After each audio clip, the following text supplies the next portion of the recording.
NIO CEO just held a face-to-face meeting with a bunch of NIO owners, and what he revealed is absolutely important to you guys, NIO shareholders. Man, he talked about so much stuff, updates about what's going on within the company. So he talked about a lot of stuff, but then afterwards he also had a Q&A session, and in those Q&A sessions, there's also a lot of banger questions that a lot of NIO owners asked him, and also the answers and responses by the CEO were also fantastic. And you guys must hear about it, man. So this was just held a few days ago here in Beijing. Some of the notable people that attended this, of course, the CEO was presenting it. Brother Zhe, the NIO owner with 23 NIOs, he was also co-hosting it. I've done a comprehensive interview with him in Chinese. You got to go watch that video. And then Michael Pu was also there. He was formerly the general manager of NIO in Beijing.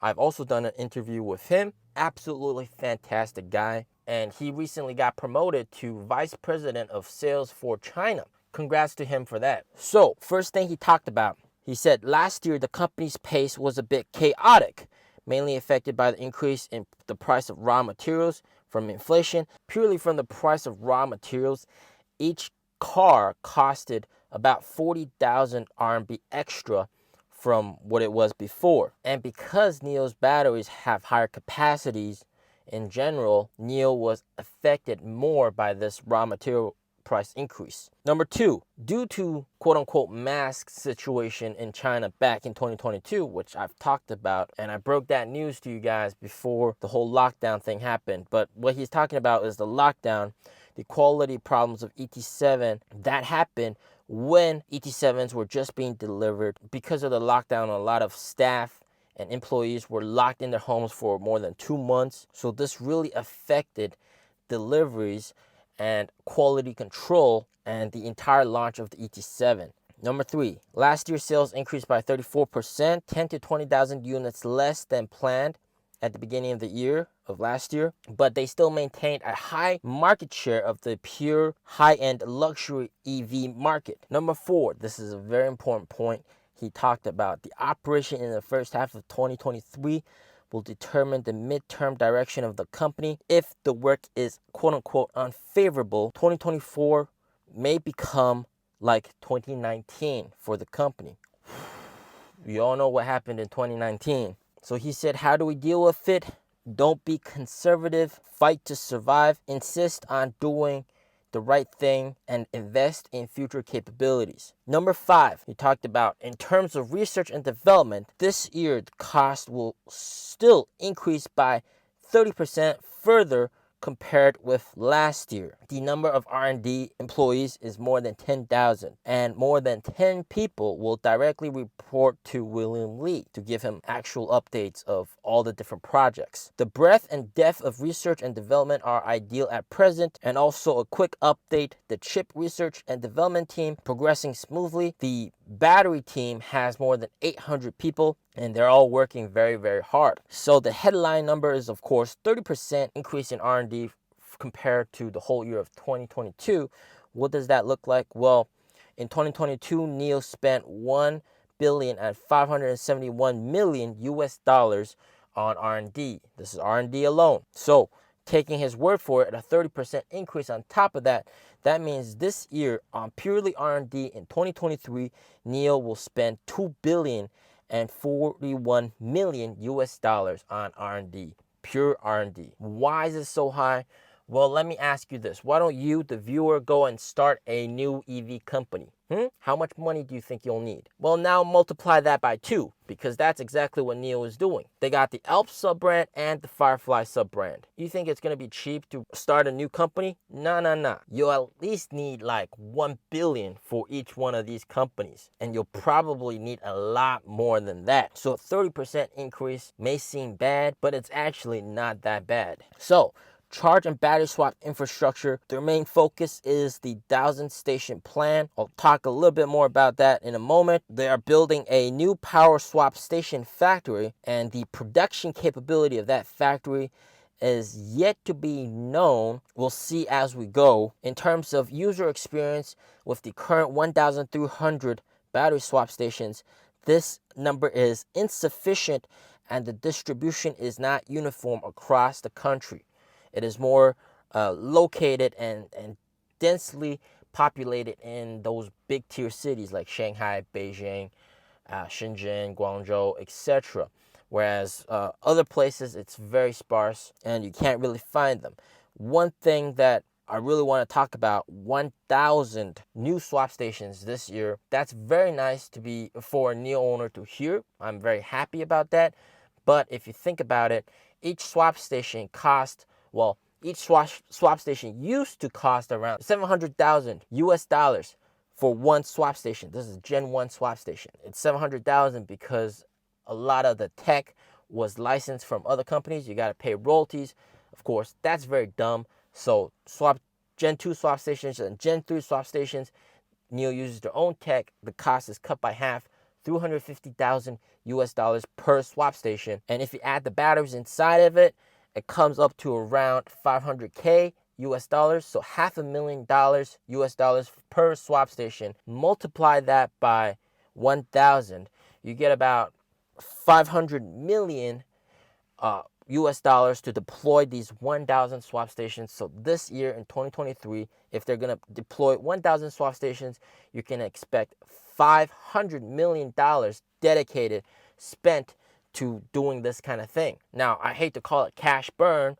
It's more like cash investment, but that's also going to be cash that's going away. At present, the main force of sales is still in the Yangtze River Delta, accounting for 51%. What that means is Beijing, Shanghai, Guangzhou province, the main big cities, Shenzhen, that accounts for 51% of the sales. In the later stages, it is hoped that the sales distribution will be further evenly distributed through the layout of charging and replacement infrastructure. So they hope to put more swap stations in 4th or 5th tier cities, and by then also attract customers in those cities, which is a very smart plan. The charging pile team will also vigorously promote the construction and continue to recommend it in combination with user needs and operation models.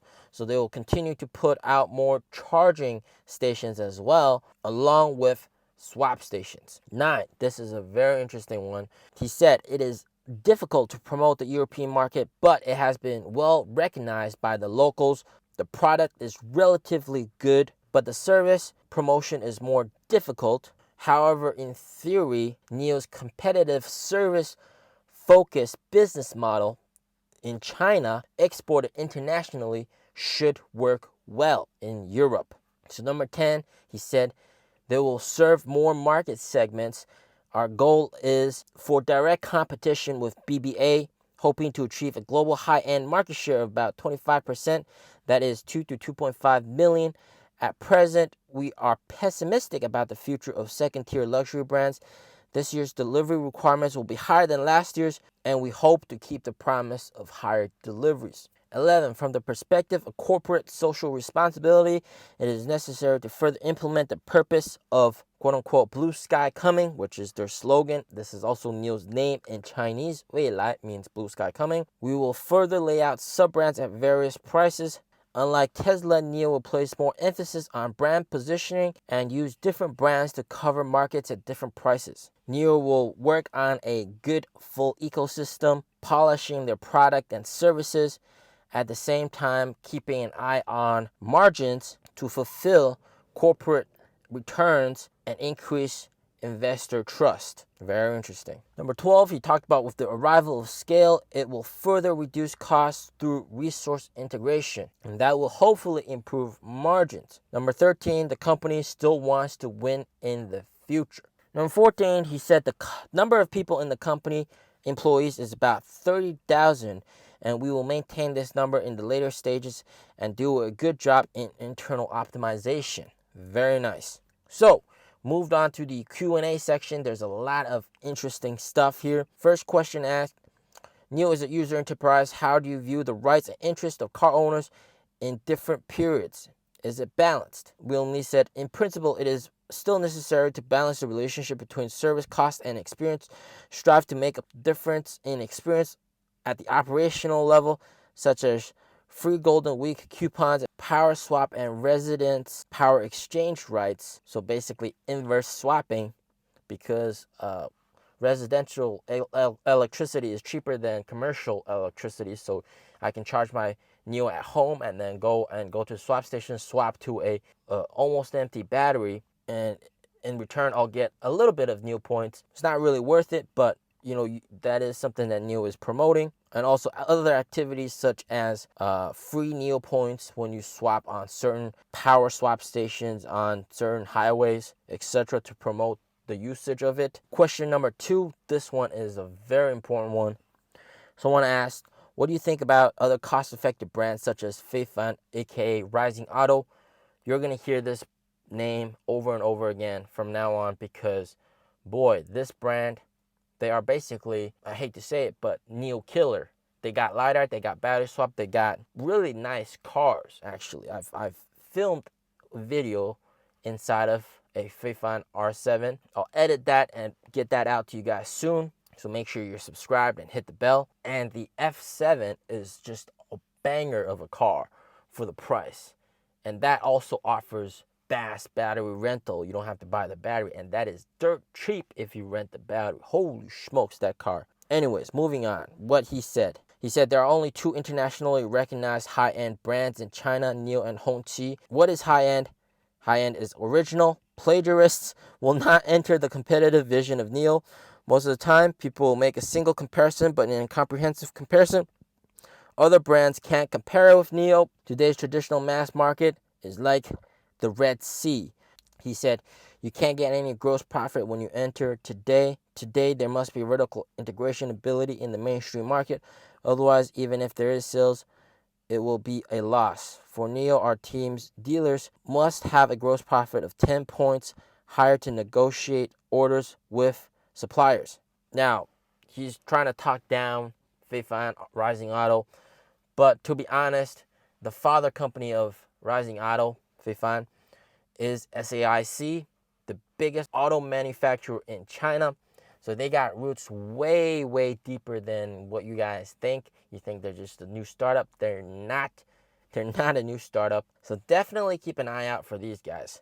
Question number 3, in terms of energy replenishment and battery, can the first and second generation platform vehicles continue to enjoy benefits and upgrades in the future? The answer that William Lee said, 800-volt platform will save weight and increase efficiency. And then in the internal test of the 150 kilowatt hour battery pack, the NEDC of the ET7 reached around 1,078 kilometers. In the later stage, the battery will still have a prolonged lifespan, and by extension, more cycles means that the rent price for these 150 kilowatt hour battery packs will also decrease. So of course, right now the 150 half solid state battery pack is extremely expensive. According to them, it costs about the cost of an ET5 for one of those battery packs. So definitely that is not very feasible. How insanely expensive that would be if you had one swap station with like just one of these batteries inside. So number 4, this NIO owner said, I bought an EC6 last year, hope to upgrade and buy an EC7 this year. Is there any special bonus or dividend for the replacement owners? So guys that already have NIO but bought another one. And then he answered, personally, I think 3 to 5 year change cycle is more appropriate. If the car change cycle is too short, the loss will be more serious. The average service cycle in the United States is around 3 years. So this is a nice way of saying, no, there aren't that many benefits if you sell your car 1 year later. The depreciation of NIOs is actually absolutely insane. A lot of people were arguing, and even me back then were saying, hey, because this battery swap, no battery degradation, depreciation would actually not be that intense. But no, reality is very different. All of NIO's secondhand cars depreciate like crazy. All right, the ES8, new ES8, 600K, secondhand ES8, 160K. Can you believe that? Holy shit, crazy depreciation. Despite being able to battery swap, have a new battery, doesn't matter actually. Moving on. 5. This guy asked a really good question regarding delivery issues. CFO was very confident in the implementation of this year's delivery guidance. in the interview with Bloomberg, what do you think? Answer, the delivery volume does not include the number of subscriptions. Subscription revenue is accounted for in non-vehicle revenue. He said, I didn't want to sell it in Europe earlier, but there are users who do want to purchase it, so the previous decision was changed. Number 6, this is a very interesting one. Can you add daycare service to the NIO Center? And the answer, he said, first of all, we need to solve the qualification problem. However, it is worth studying. If it is feasible, we can try it. This is something that's very, very important that I think NIO should move towards, and that is offering more routine services inside those NIO houses to suit more daily needs. For example, daycare is one of them, or teaching something like cooking classes, or just general coding classes or English classes or something like that. That is what they should do and put it into good use instead of just pure cash burn. Have some revenue flow in by utilizing that location. So this, if they have daycare, I would send my son there, no problem. Because if you see what they're doing at NIO houses, they already have like several employees at the Joy Camp whose sole responsibility is to have fun with the kids. So they're already sort of doing this, but for free. 7, how can NIO unleash the full power of NIO's autonomous driving hardware? This is very interesting because this is sort of a passive-aggressive way of saying NIO's software really needs to catch up to the hardware. And we've seen in many videos, NIO's software has been disappointing to a lot of NIO owners. For me, to be honest, most of NIO owners that do buy NIO don't really give a damn about software. But that is not to say that I'm not disappointed by it. Also, some third-party testing, like for example, Dontredi, they brought an ET7 onto the highway, and that car could not react to a truck cutting in lane in front of the ET7. No reaction at all. The driver had to press on the brakes manually, and he was just, the guy testing it was really shocked how the car did not even react to the truck. So there's clearly a lot of more improvements that can be done. And William Lee's answer, it is certain that the upper limit of NIO's hardware is very high, but this only represents the possibility. Thanks to the hardware configuration, NIO's driving assistance will evolve faster. At present, the whole industry is still in its infancy, and not much difference can be seen. And that is absolutely true. Everybody's still on L2. You can be L2 plus or L2 plus plus plus. At the end of the day, it's still L2. All right. Number 8, we're almost done, guys. Stay with me. So this is a very interesting question. Brother Zhe actually helped answer this question because he owns 23 NIOs, guys. Damn. So this other NIO owner asked, with the increase of number of NIO owners that own 2 NIOs or more, can the batteries of the 2 cars be interchangeable? And then the answer is, this is a very good idea, but this needs to be studied further. The obstacle is in the insurance and the probability numbers for insurance. Let's see if they can be solved. So this is obviously potential for future use. This is very nice. Moving on, number 9. So number 9, what are the plans for green power? What do you think about vehicle road coordination? The answer is, we are currently promoting carbon footprint tracking in the supply chain. We are also doing recycling at the same level. In the short term, environmental protection will bring higher costs, but in the long run, we still need to do it. At present, we take a pragmatic view.